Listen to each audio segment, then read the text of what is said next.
बिस्मिल्लाहिर्रहमानिर्रहीम। अस्सलाम वालेकुम जी वालेकुम सलाम। बाबे फैसलाबाद वाले दा सलाम कबूल करो। ते अज असी अपने डेरे ते बैठे हाँ ते तू मैं चार गल्लां ही अपने पुत्रा नूं समझा लवां।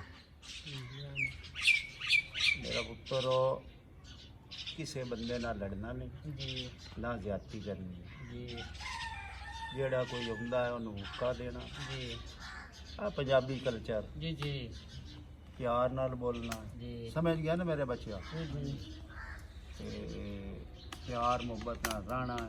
कोई कर भी लवे तो उनका मियाँ बनाओ, ठीक है जी। ठीक है ना। ते एक दूए नाल प्यार मुहब्बत च रहना है, किसी नूं तकलीफ नहीं देनी, किसी नूं गाल नहीं देनी। ये प्यार टुर गए, हाँ जी खून हो गए सफेद। जी जी खून सफेद होवन दे विच जिहड़ा है अजकल अपने ही पे अपने नूं मरे। पंजाबी कल्चर दे विच ये बड़े प्यार और मुबारक जिंदगी वेखी है ना। जे पिंड दे विच एक किसी दा फौजी हो जाती पूरा पिंड रोटी ना पकाऊंदा। इस इन्हां ते अमल करना है। अल्लाह ताला तुहाडी जिंदगी करे। मौला पाक दा बाग दस लिखे आखिर दे विच बाबे दा सलाम है जनाब।